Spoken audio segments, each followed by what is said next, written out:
100%. Thank you so much. And thank you so much again to Artisan Lounge. Today we are at Artisan Lounge, which is in Guamashu, I believe. And of course, this is Unfiltered.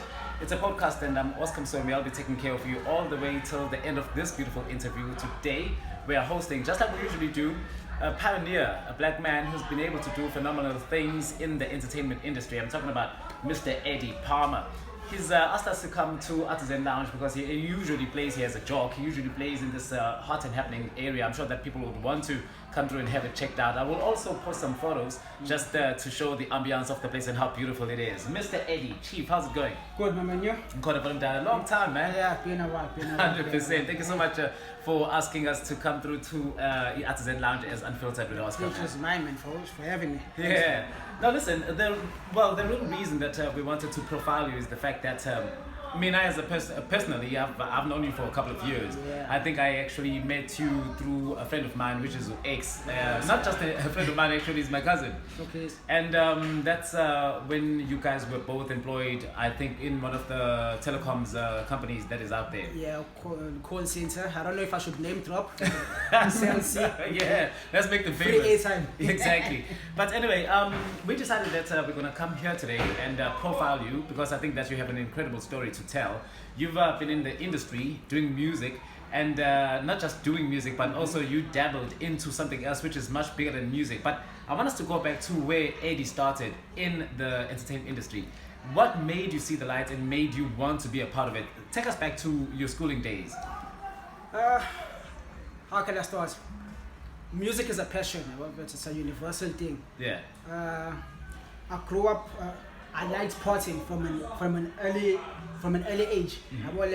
From the time where we all knew would say no, partying is only done in December, after school parties, matric dance and stuff. Yeah.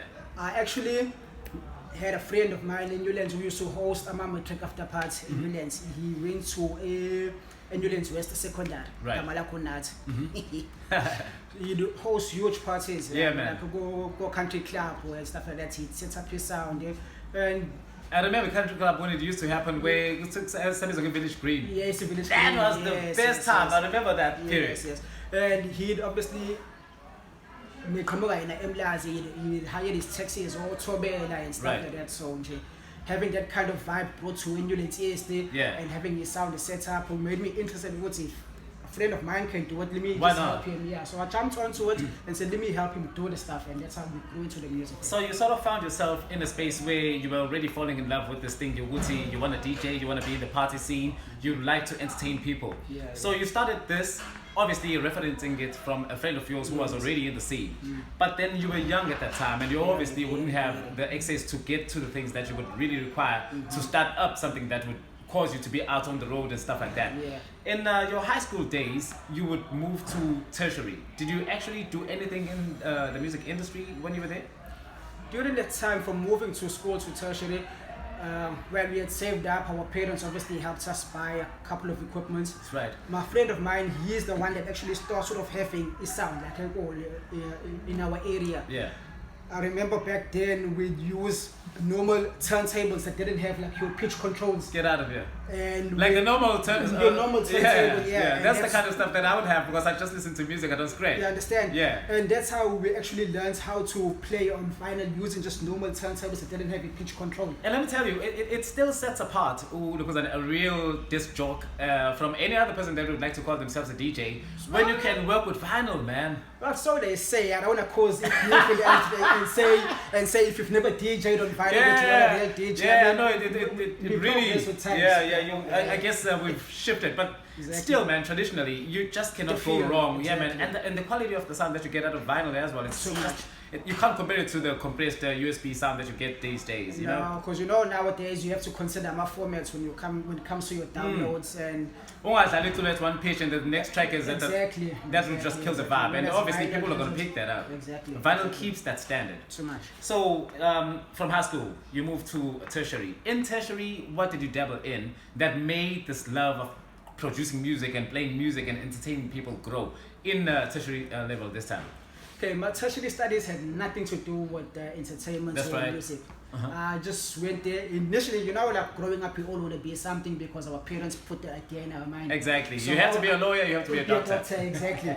Get to tertiary, you do something else. That's right. But fortunately enough, my tertiary studies, because I did business management, helped me develop a passion on how to run a business. That's correct. So whilst I was in tertiary and doing the music thing, I got it, which was DJing.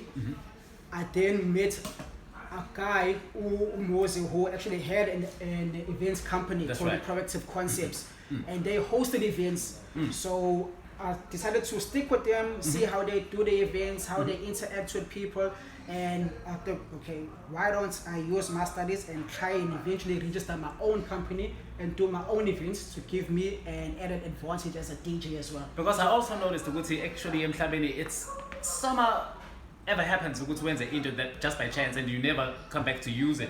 I know ukuthi when you study something and you find ukuthi it's not related to a dream that you have, maybe you just did that because your parents wanted you to. Yes. Somewhere down the line when you grow, you find yourself having to go back to that And giant difference pool it. from it again. Yes. So you did that when you studied business management, which Yes. you might say has nothing to do with entertainment, but it has everything to do with entertainment. Yes, Yeah. yes, come to think of it. So from a DJ, this time you are looking at what else can I do Yes. in the same industry, Yeah, exactly. right? Because you see, as much as you DJing, you're taking 2 records, you're putting them together and you're playing. You have to go out there and look for bookings. Bookings are not easy to come by. So, because obviously you need to be able to sell yourself as a brand. That's correct. If a venue or promoter wants to book you, which is more or less advice I would give up and coming DJs, is to brand yourself. Of course. Because they will ask you, would say, how can we benefit from you? It's just like going to a normal interview. And Yeah. a company will ask you, why should we hire you? Yeah, yeah. So So now you I- market yourself in a certain way, people are going to Exactly. ride that way. They're going to Yes. take that. Yes. So if I can go to a venue and offer them A, B, and C and put it all in one package, Then it's convenient for then it's them as well. convenient for them as well. See? I guess we also a bit now touching into the business part of Yes. Adie, where you created a company called Qplay. Entertainment. Yeah, exactly, man. What's exactly. Qplay? Yeah, Qplay Entertainment is an entertainment company. We deal with events, we deal with promos, and we also specialize in hiring out sound and equipment, That's like right. your normal speakers, your stage, and your lighting. Wow, man. Yes. So you're holistic in that sense. You also obviously avail yourself to also DJ. So you come with the Yes, equipment and you also give them the skills and talent. Exactly. So Beautiful, basically, man. if you're utilizing myself or my company, you're basically killing 2 birds with one stone. Yeah, exactly. So there's obviously a way that a person ends up winning. Exactly, Because if you exactly. hire a person just to come and DJ, they'll call you a certain rate. Yes. But if you've already had my equipment, why should I kill you? I'm included as well. That also brings me to the next question of, I know, because I also had to go through that while I was putting the stuff together for Unfiltered. How did you deal with the fact that equipment is very expensive, but you come out and you still have to hire it to people who will not have the same appreciation for that equipment? How do you deal with the fact that, listen, I've got a gig, I need your speakers and I need your mixer. And obviously this is a service that you provide, so you cannot say no, but this person will not go the extra mile to make sure that the equipment that you're giving them, which is priceless, which is very expensive, Exactly. Yeah. is taken care of. What do you do in a situation where a person just takes the stuff and you can see what's say, my stuff is back and there's one button missing? How do you deal with that? See, it's 2 ways then, because you get people who hire you just for the sake of saying, well, I'm hiring you, you have to see what you do at the venue in terms of taking care of your That's equipment. correct. What I would also advise and what I'm also going into is to drafting a clause with the person that you hire out the equipment to, like your venue owners. Because, I mean, we hire out equipment for weddings, for Man. private parties, for Man. corporate events and stuff like that. So pricing comes into effect. There's no standard price for... There can't be. Yeah, there's no standard Because price there's for different services. rooms, different needs. Exactly. So normally when we set our prices, we consider A, B, and C, which, okay, if this breaks, I need to be able to repair it. Because it doesn't make sense me bringing you something that costs 50, like a simple CDJ that costs 50,000 Those are rand, expensive, yeah. and then you DJing behind the decks, or your DJs are behind the decks with their drinks, and they spill And their they spill, beverages. yeah, and man. They spill their beverages on Yeah. it. At the end of the day, it becomes my headache to repair that. Because, equipment. and I'm actually assuming Guti, you would actually find Guti Munyu doesn't even have to come back and tell you. I guess if the equipment is unplugged. Exactly. He packs it nicely. Me. Thank you so much, and they give you the balance of your money. You get to Next the next gig. testing is established. So when we hire out our equipment, we've already set a price and tell you, That's okay, right. if this happens, I can be able to cover this. That's You know, right. so people need to understand which are our prices. That's why. And at the end of the day, of course, I mean, you pay for quality. course. If you want to pay a low price, then you're going to get something that's worth that price. You know? So we it's try so either much you want because we quality. want it. Exactly. Going back again to the part where you are a DJ. The DJ industry is a beautiful one. It comes back a long time ago. I think Very. way before I was even born. Yes. I'm assuming that with a great number of progress that we've done technologically and everything that is that has to do with music, people have availed themselves to be DJs and they blow up in every single corner these days. Yes, You as Adie, how do you put your name and stamp that I'm still here from the time that you started DJing, and today we're still talking about you. Today we're profiling you because that's the quality that you've kept for yourself.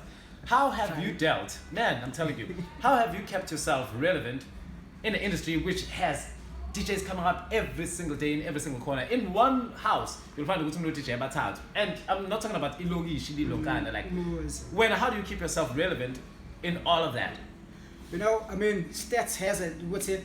1 in every 5 guys is a DJ. You see, and it's true. Joking bro. wise, Jack. Yeah, no, it's true. It's true. So, I mean, maintaining consistency is a very important factor. That's right. Yes, there are times where we go through recessions and, well, for example, the lockdown with this COVID-19 thing, jobs have been very scarce. Yeah. So, in a way, we need to try and when you come back from these droughts and you need to reinvent yourself again. To stay relevant. To remind people, I'm still I'm out still here. there. I can still do this thing. It actually could work out to an advantage for a business which is Qplay Entertainment because you hire out equipment, people are still getting married, people still want your equipment for halls. But I'm a bit concerned about the DJ scene.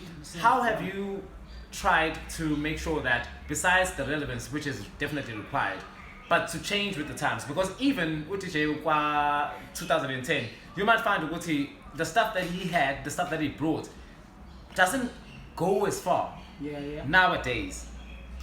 How do you make sure that when again the stuff that you had then you've changed it to still work for Ingane Magic? Because we know about to listen to a piano, but Eddie is a soulful house music, you know. Yes. I know Ulumkulu is still there, but how have you tried to revolutionize yourself?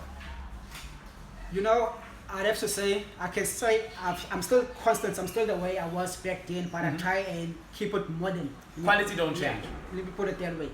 I still like my soulful, my old school classics, but I try and keep it modern. That's right.